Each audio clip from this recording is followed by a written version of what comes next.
जयकारा बोलो माता रानी का। जगत माई महामाई माँ भद्रकाली की जय बोलो। माता रानी के सांचे दरबार की जय बोलो। मेष राशि वालों, स्वागत है आप सभी का मेष मंथन भिंड यूट्यूब चैनल में। बंधुओं, आपके घर के मुख्य दरवाजे को कील दिया गया है मंत्रों की सहायता से, तांत्रिक क्रिया के माध्यम से। और इस कीलन का प्रभाव इतना भयंकर है कि आप चाहे कितनी ही मेहनत करें, कितना ही जोर लगाएं, कुछ भी कर लें, आप अपने जीवन में खुशियां लेकर आ नहीं पा रहे हैं। होता यह है कि घर से बाहर जब आप होते हैं तो आप खुश होते हैं, आनंद में होते हैं, लेकिन जैसे ही आप अपने घर के अंदर प्रवेश करते हैं आपका मूड खराब हो जाता है, मन आपका बदल जाता है, क्योंकि घर का वातावरण इतना दूषित और नकारात्मक कर दिया है इस इंसान ने तंत्र की सहायता से कि अब आपका घर नकारात्मक ऊर्जाओं का, भूत प्रेत और तंत्र मंत्र का अड्डा बन चुका है। जी हाँ बंधुओं, और ये सारी बातें हम आपको यूं ही नहीं कह रहे हैं, ये हमारी अपनी अनुभूतियां हैं। साधना के माध्यम से जो अनुभूतियां महामाई हमारे मन में डालती हैं, हम वही आपको बता रहे हैं। हो सकता है कि इन बातों को सुनकर आपको झटका लगे, आपको विश्वास ही ना हो कि ये हम क्या कह रहे हैं, लेकिन बंधुओं याद रखना कि इस संसार में इंसान झूठ बोल सकते हैं, परंतु भगवान और दिव्य शक्तियां कभी झूठ नहीं बोलती हैं। यदि दिव्य शक्तियां अनुभूतियां देती हैं तो उन अनुभूतियों के पीछे जरूर कोई मजबूत और पक्का कारण होता है। तो हम आपको आज के इस कार्यक्रम में बताएंगे कि कौन सी बड़ी तांत्रिक क्रिया आपके मुख्य दरवाजे पर चुपचाप कर दी गई है, आपको इसकी भनक भी नहीं है, और यह क्रिया करने वाला कौन इंसान है। बंधु, आपकी एक खूबी है कि आप हमेशा इंसान को पहचानने में गलती कर जाते हैं। कई बार ऐसा होता है कि जिस इंसान से आप सच्चा प्रेम करते हैं, भरोसा करते हैं, उम्मीदें लगाते हैं, वही इंसान सबसे बड़ा गद्दार, धोखेबाज और आपकी जिंदगी से खेलने वाला निकलता है। फिर आप सोच में पड़ जाते हैं कि यह तो ऐसा नहीं था। गलती किसकी है? आपकी गलती है या इस इंसान की गलती है? बाद में जब आप खोजबीन करते हैं और परखने की कोशिश करते हैं तो पता चलता है कि यह इंसान तो हमेशा से ही ऐसा ही था, इसका स्वभाव ही यही है। यह लोगों को ठगना, बेवकूफ बनाना अपना हुनर समझता है। तब आप अपना सिर पकड़कर बैठ जाते हैं कि आपने कैसी गलती कर दी। लेकिन बंधुओं, यह आपकी गलती नहीं है। आप हैं ही इतने भोले भाले, सीधे और सच्चे कि आप इन चाल फरेबियों को, धोखेबाजियों को समझ ही नहीं पाते हैं। जब तक आपको समझ में आता है तब तक बहुत देर हो चुकी होती है, और ऐसा ही आपके जीवन में कई बार हो चुका है। अब फिर एक बार ऐसा ही होने वाला है। जी हाँ बंधुओं, हम आपको बता दें कि आपके आसपास, आपके अपनों में ही एक ऐसा व्यक्ति बैठा है जो आपकी जीवन की हर एक स्थिति को जानता है।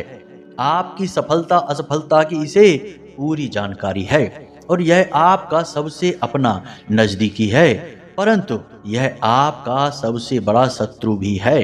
आस्तीन में छिपा हुआ सांप आप इसे कह सकते हैं। आपने इसकी हरकतें, इसकी गतिविधियों से कई बार यह अंदाजा तो लगा लिया है कि यह आपका भला नहीं चाहता है, परंतु आप ठहरे एक भावुक इंसान, जल्दी से लोगों की गलतियों को माफ कर देते हैं, जल्दी से उनके द्वारा किए गए कार्यों को भुला देते हैं, उनके द्वारा दी गई चोट और तकलीफों को भूल जाते हैं। यही तो है आपका भोलापन, और ऐसा करते ही अगली बार फिर आप धोखा खाते हैं। बंधुओं, यह कार्यक्रम आपकी आंखें खोलने वाला है। जैसे जैसे हम इस कार्यक्रम में आगे बढ़ेंगे आपके होश उड़ते जाएंगे, क्योंकि अब जो काले राज हम आपके जीवन के खोलने जा रहे हैं उन्हें कोई बता नहीं सकता है, क्योंकि उन्हें बताने के लिए बहुत हिम्मत चाहिए और बहुत ही गहरा आध्यात्मिक अनुभव भी चाहिए। आपके जीवन के साथ साथ तंत्र मंत्र के और आपके छुपे हुए शत्रु के ऐसे गहरे काले राज आपको हम बता देंगे कि जिनको जानने के बाद आपकी आंखें खुली रह जाएंगी, और आप हमें धन्यवाद अवश्य करेंगे कि गुरुजी आपने बहुत अच्छा किया जो हमें सही समय पर यह ज्ञान दे दिया। वरना हम कहीं के नहीं रहते। जी हाँ बंधुओं, आज का यह कार्यक्रम बेहद ही ज्ञानवर्धक है। यदि आज आपने इस कार्यक्रम को मिस कर दिया, गलती से इसे हल्के में भी ले लिया, तो आप अपने जीवन की बहुत महान भूल कर बैठेंगे। ऐसा नहीं करना है। कार्यक्रम में हमने न केवल आपके जीवन के ग्रह नक्षत्रों का, बनने वाले अशुभ और शुभ योगों का संपूर्ण ज्ञान आपको दिया है, बल्कि आपके जीवन में होने वाली 3 बेहद ही भयंकर नकारात्मक अशुभ घटनाओं के विषय में बताया है, जो अगले 24 से 48 घंटों में आपके जीवन में घटित होने वाली हैं, जिनके लिए सावधानी आपके लिए बेहद आवश्यक है। लेकिन इन सब से कहीं बढ़कर हमने आपको बताया है आपके इस छुपे हुए शत्रु के विषय में। यही आपके लिए जानना बेहद आवश्यक है। याद रखना बंधुओं कि यह 2025 पूरा का पूरा मंगल को समर्पित है, और मंगल एक ऐसा ग्रह है कि जब यह अपने पूर्ण प्रवाह पर आता है तो तंत्र मंत्र और काली शक्तियां जागृत हो जाती हैं। तो ऐसे में आपको इन तंत्र मंत्र और काली क्रियाओं से बचना बहुत जरूरी है, क्योंकि आप जैसे भोले भाले सीधे साधे इंसान ही इन शक्तियों का पहला शिकार होती हैं। बंधुओं, इस कार्यक्रम को अंत तक अवश्य देखना। बस यही हमारा आपसे निवेदन है, तभी हमारी मेहनत सफल होगी और महामाई के प्रति हमारी भक्ति भी कामयाब होगी। तो चलिए बंधुओं, माता रानी को याद करते हुए आज के इस विशेष बेहद ही ज्ञानवर्धक कार्यक्रम की शुरुआत करते हैं। कमेंट बॉक्स में लिख डालिए, जय मां भद्रकाली कृपा करो। महामाई आपके ऊपर निश्चित कृपा करेंगी। बंधुओं, यदि आप आज इस चैनल कार्यक्रम पर पहली बार आए हैं तो जरूर माता रानी आपको यहाँ लेकर आई हैं, आपके दुख दूर होने वाले हैं। तो ऐसे में आप महामाई के परिवार के सदस्य बन जाइए। जल्दी से इस चैनल को सब्सक्राइब कर लीजिए। याद रखना कि यह चैनल कार्यक्रम माई के धाम से प्रसारित हो रहा है, तो ज्ञान तो 100% शुद्ध होगा ही होगा, जीवन का भी उद्धार होगा, माता रानी की कृपा मिलेगी। जल्दी से चैनल को सब्सक्राइब करिए और कमेंट बॉक्स में लिख डालिए, मैं भी माई के परिवार का हिस्सा हूँ। बस इतना लिखते ही माता रानी की कृपा आपको प्राप्त हो जाएगी। तो चलिए बंधुओं, अपने अब मूल विषय को प्रारंभ करते हैं। अब जरा ध्यान से सुनिए। बंधुओं, अगर आप अब भी सोच रहे हैं कि कुंडली का विश्लेषण कराएं कि नहीं कराएं, क्यों कराएं, क्या जरूरत है कुंडली विश्लेषण कराने की, तो ध्यान से सुनिए।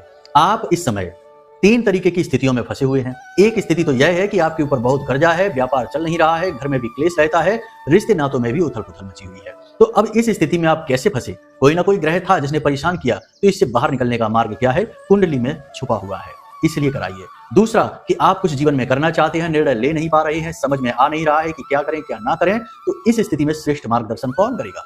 आपके ग्रह, आपकी कुंडली। तीसरा कि आपकी जिंदगी में आपने सब कुछ हासिल कर लिया है, कामयाबी भी हासिल कर ली है, रिश्ते नातों में भी सुख शांति है, परंतु आपके मन में एक बेचैनी है, क्योंकि अब तक शायद आपने वह हासिल नहीं कर पाया जिसके लिए आपका जन्म इस धरती पर हुआ था। यानी कि अपने सही उद्देश्य को आप अब तक हासिल नहीं कर पाए हैं। तो वह उद्देश्य क्या है, क्यों आप इस धरती में, इस संसार में आए हैं, उस उद्देश्य को जानना है। इसको जानने के लिए आपको कुंडली दिखानी है। तो आपके जीवन में जो भी परिस्थितियां हैं, इन परिस्थितियों के सही कारण और उनके निवारण को केवल आपकी कुंडली बता सकती है, इसलिए आपको कुंडली दिखानी है। तो बस अगर आप ऐसी परिस्थितियों में हैं तो नंबर हमने वीडियो में दे रखे हैं, किसी भी नंबर पर 10 बजे से 4 बजे के बीच फोन लगाइए। छोटी सी दक्षिणा देने के बाद अपनी कुंडली का श्रेष्ठतम आकलन करा लीजिए। जय माई की। बंधु, आपके जीवन में जब जब हानि होती है, धोखा, गद्दारी और तबाही और परेशानी आपको मिलती है, उसमें कहीं ना कहीं आपकी भी गलतियां शामिल होती हैं। आप एक ऐसे इंसान हैं जो हमेशा दूसरों पर निर्भर रहते हैं। अब आप सोचते होंगे कि यह हम क्या कह रहे हैं, तो सुनिए। आप अपने जीवन के हर एक सुख दुख के लिए दूसरों पर निर्भर रहते हैं, छोटी से छोटी बातों में भी दूसरों को शामिल कर लेते हैं। यहाँ तक कि आप थोड़ी देर के लिए कहीं बाहर घूमने भी जाएंगे तो किसी को अपने साथ ले जाना चाहेंगे। पूजा पाठ के लिए तीर्थ स्थलों पर भी जाएंगे, मंदिरों में भी जाएंगे, तब भी आप कोशिश करेंगे कि कोई आपके साथ चले। आपको अकेले रहना बिल्कुल पसंद नहीं है, खास तौर से उस समय जब जीवन में आपकी खुशियां हों, जब आप कहीं जाते हैं, आनंद लेते हैं, उस समय आप चाहते हैं कि आप अपनों से घिरे रहें। बंधुओं, एक और बात आपको हम बता दें कि जब जीवन आपको मौका देता है, आपके पास पैसा होता है, आप चीजें लेकर आते हैं और आपका ही कोई अपना उन चीजों को ले नहीं पाता है, आपसे पीछे रह जाता है, तो आप जब उसकी ओर देखते हैं तो आपको उसके लिए भी बुरा लगने लगता है। आपको लगता है कि काश भगवान उसे भी इतना मौका दे देते कि वह भी खुशियां लूट पाता, उसका भी जीवन आनंदमय हो पाता। यानी कि यहाँ पर देखिए कि आप खुद अपनी खुशियों के लिए खुश होने के बजाय दूसरे के दुख को देखकर दुखी हो रहे हैं। ऐसा है आपका हृदय। अब इतना भोला भाला और सीधा हृदय ही हमेशा धोखेबाजों का शिकार बनता है। आप खुलकर सारी बातें बताते हैं, बहुत ही हंस हंस कर खुश होकर लोगों के दिल में जगह बनाने की कोशिश करते हैं, उनके लिए सब कुछ न्यौछावर भी कर देते हैं, हर वक्त बिना किसी भेदभाव के उनके साथ खड़े हो जाते हैं। लेकिन जिन्हें आप अपना समझ रहे हैं वे ही मौका पड़ने पर आपको पीठ दिखा देते हैं। जरूरत जब भी आपको पड़ी होगी उन्होंने हमेशा आपको ना ही कहा होगा। छोटी मोटी पैसों की जरूरत भी यदि आपको पड़ी होगी तो लोगों ने आपके साथ चालाकी की होगी, बहानेबाजी करके आपसे पीछा छुड़ा लिया होगा। ऐसा आपके साथ कई बार होता है। तो बंधुओं, यह जो दूसरों पर निर्भरता है यह आपकी बहुत बड़ी कमी है। इससे आपको पीछा छुड़ाना ही होगा। जब तक आप ऐसा करेंगे लोग आपका भावनात्मक शोषण करते ही रहेंगे। याद रखना कि अब आज का समय वह सतयुग और द्वापर नहीं है जहां एक भाई वन चला गया तो दूसरा भाई उसकी याद में अपने महल छोड़कर जंगल में कुटिया बनाकर रहने लगा। आज तो भाई भाई का नहीं है, दोस्त दोस्त का नहीं है, यहाँ तक कि माता पिता भी कभी कभी अपने दो बच्चों में भेदभाव कर देते हैं। अक्सर ऐसा देखा जाता है, एक को बहुत कुछ दे दिया और दूसरे से सब कुछ छीन लिया, उसका हिस्सा ही उसे नहीं दिया। ऐसा भी माँ बाप आज के समय में कर रहे हैं, इसीलिए इसे घोर कलयुग कहा जा रहा है। आज के समय में रिश्तों की सीमाएं, मर्यादाएं भी समाप्त होती जा रही हैं। अब लोग लालच में इतने अंधे हो चुके हैं कि वे नहीं देख रहे कि आप कौन हैं, भाई हैं, रिश्तेदार हैं या फिर कमजोर हैं, आप जरूरतमंद हैं। नहीं, कुछ भी नहीं देख रहे, बस अपना मतलब सीधा करना है, लोगों को प्रेम के जाल में फंसाना है और अपना मतलब सीधा करके निकल जाना है। हद तो बेशर्मी की तब हो जाती है जब लोग इन सब बातों को बड़ी ही चालाकी के साथ चतुराई का नाम दे देते हैं और कहते हैं कि हम तो कितने स्मार्ट हैं, अपना काम निकलवाना जानते हैं। और कभी कभी आपने यह भी सुना है अपने के मुंह से ही कि लोग आपको बेवकूफ तक बता देते हैं। आप जब ये बातें सुनते हैं तो आपका दिल टूट जाता है, लेकिन आप कर भी कुछ नहीं सकते क्योंकि आप दिल के हाथों ही तो मजबूर हैं। दूसरी कमी आपकी बंधुओं यह भी है कि आप थोड़े से आत्मविश्वास के विषय में भी कमजोर पड़ जाते हैं। जी हाँ बंधुओं, यह बात सुनकर आपको शायद अच्छा न लगे, कड़वी लगे यह बात, लेकिन आपके जीवन में जब भी कठिन समय आता है आप जरूर किसी न किसी को दोषी बनाने लगते हैं, अपनी किस्मत को कोस देते हैं, भगवान को भी कभी कभी बुरा भला कह देते हैं। यहाँ तक कि कई बार तो भगवान की पूजा पाठ करना और मंदिर जाना भी आप त्याग देते हैं। जहां पहले आप लगातार मंदिर जाते थे या नियमित पूजा पाठ करते थे, आपके जीवन में कठिनाइयां आई, बुरा समय आया, कठिन समय आया, आपने भगवान से भी शत्रुता बना ली, भगवान से भी दूरी बना ली, मंदिर जाना बंद कर दिया और अब उतने मन से पूजा पाठ भी नहीं करते हो। ऐसा ना करो।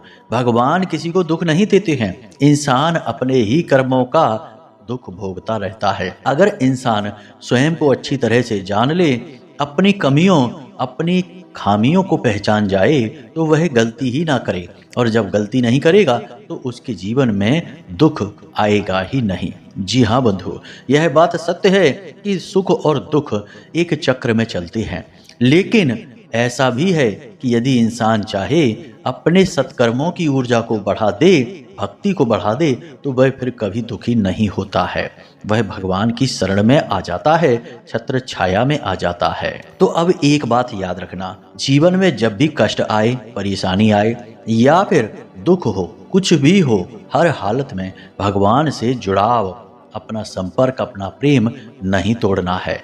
ऐसा करते ही आप सबसे पहली और सबसे बड़ी गलती कर देते हैं, और वह गलती है कि आप उस सकारात्मक ऊर्जा से अपना नाता, अपना रिश्ता तोड़ देते हैं। कभी भी ईश्वर को दोष मत दीजिए। अपने काम की, अपनी गलतियों की और अपनी नाकामियों की जिम्मेदारियां खुद लेना सीखिए। ऐसा कहिए कि आपके अंदर कमी थी, इस वजह से आपने धोखा खाया, आपने गलती की, इसकी आपको सजा मिली, आपने गलत जगह पैसे लगाए इसलिए आपके पैसे अटके, आपने गलत इंसान पर भरोसा किया इसलिए आपको धोखा मिला। हमेशा दूसरों को न चुनिए, अपने आप को चुनिए। आपके अंदर यह हुनर है, हालांकि आप में से बहुत सारे लोग हैं जो अब इस हुनर को सीख चुके हैं। वे अपनी गलती स्वीकार करते हैं और जैसे ही स्वीकार करते हैं सुधार हो जाता है। जब तक नहीं स्वीकारेंगे तब तक सुधार भी नहीं होगा। अब तीसरी गलती और कि आप अपने काम को सही समय पर नहीं करते हो। जी हाँ बंधु, कभी कभी ऐसा होता है कि आप ही किसी अन्य काम में व्यस्त हैं या यूं ही आलस में पड़े हैं या यूं ही काम का मन नहीं किया तो अपने काम को टाल दिया। अब समय जब निकलने को हुआ तब काम करने चले तो काम समय पर पूरा नहीं होता। कभी कभी ऐसा होता है कि परिस्थितियां ही आपको मजबूर कर देती हैं कि आपका काम सही समय पर ना हो। जो भी आपका काम है उस काम धंधे व्यापार को नौकरी को जो भी कुछ आप करते हैं उसे पूरी गंभीरता के साथ करिए, उससे अपनी रुचि कम मत होने दीजिए। आपके साथ ऐसा होता है कि कुछ समय के बाद आपके ही काम से रुचि कम होने लगती है, मनोबल आपका टूटने लगता है, आप अंदर से कमजोर असहाय महसूस करने लगते हैं। कभी कभी तो आपको ऐसा भी लगता है कि शायद ये नौकरी करके आपने गलती कर दी है या इस व्यापार को करके इस दुकान को खोल के आपने गलती कर दी है, आप फंस चुके हैं। ये सारे विचार भी आपके मन में आते हैं, लेकिन ये सारे विचार नकारात्मक विचार हैं, इनसे आपको दूरी बनानी है, ऐसा कुछ भी नहीं है। जब ऐसे विचार आए तो आप इन विचारों को तुरंत त्याग दें, भगवान की भक्ति करें, एक अच्छा सा भजन अपने मोबाइल में लगा लें और उस भजन को सुनना प्रारंभ कर दें। इससे आपका मनोबल भी ऊंचा होगा और आपके जीवन से नकारात्मकता भी दूर होगी। याद रखना कि यह पूरा संसार नकारात्मक ऊर्जाओं से भरा हुआ है। हर जगह नकारात्मक ऊर्जाएं तैर रही हैं, इन्हें ढूंढने की जरूरत नहीं है, लेकिन सकारात्मक ऊर्जा को ढूंढने की जरूरत है। यह हर जगह नहीं है, यह आपको खोजनी होगी, ढूंढकर निकालनी होगी, तभी यह आपकी सहायक होगी। तो ये तो हमने आपको आपकी ही खामियां बताई हैं, कमियां बताई हैं, और भी बहुत सारी छोटी मोटी कमियां हैं। जैसे कभी कभी आप अनुशासनहीन हो जाते हैं, कभी कभी आप जुबान से बहुत कड़वे हो जाते हैं, कभी कभी आप अनाप शनाप बातें भी बोल देते हैं और कभी कभी आप अपनों का ही दिल दुखा देते हैं। जो आपके सच्चे अपने हैं उनका आप दिल दुखा देते हैं। कभी कभी आप जरूरत से ज़्यादा लापरवाह हो जाते हैं। ये सारी कमियां मिलजुल कर आपको कहीं ना कहीं नकारात्मक परिणाम ही देती हैं। तो इनके बारे में सतर्कता तो बहुत ज़रूरी है। आप धीरे धीरे सुधार करेंगे, सारे नकारात्मक दोष आपसे दूर हो जाएंगे। अब ध्यान से सुनिए, अगले 24 से 48 घंटों में आपके साथ 3 नकारात्मक घटनाएं घटेंगी।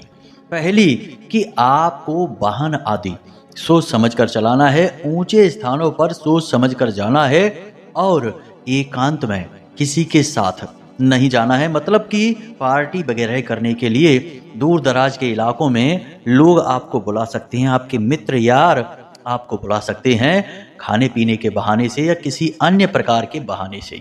आपको नहीं जाना है, धोखा हो सकता है, षड्यंत्र हो सकता है, विश्वास नहीं करना है। यानी दुर्घटना और धोखा होने के पूरे अवसर बन रहे हैं, सावधानी ही बचाव रहेगा। दूसरा कि अगले 24 से 48 घंटों में कोई व्यक्ति आपको कुछ मीठा खाने के लिए दे सकता है, नमकीन भी कुछ दे सकता है सामान, लेकिन मीठे के अवसर अधिक है क्योंकि तंत्र मंत्र से जुड़ी चीजें मीठे में मिलाकर ही दी जाती हैं, खास तौर से सफेद रंग की मिठाई में। कोई प्रसाद के नाम पर आपको कुछ खाने के लिए दे सकता है, आपको नहीं खाना है, अगर ना नहीं बोल सकते तो ले लेना, लेकिन उसे मुंह में मत रखना, खाना नहीं, थोड़ी देर हाथ में रखे रहना और थोड़ी दूर जाकर कहीं भी किसी भी स्थान पर डाल देना। आपको दोष नहीं लगेगा क्योंकि भगवान के प्रसाद में भी यह बाध्यता नहीं है कि आप किसी अनजान इंसान से प्रसाद ले लें। भगवान का प्रसाद केवल मंदिर और मंदिर के प्रांगण में ही लिया जा सकता है।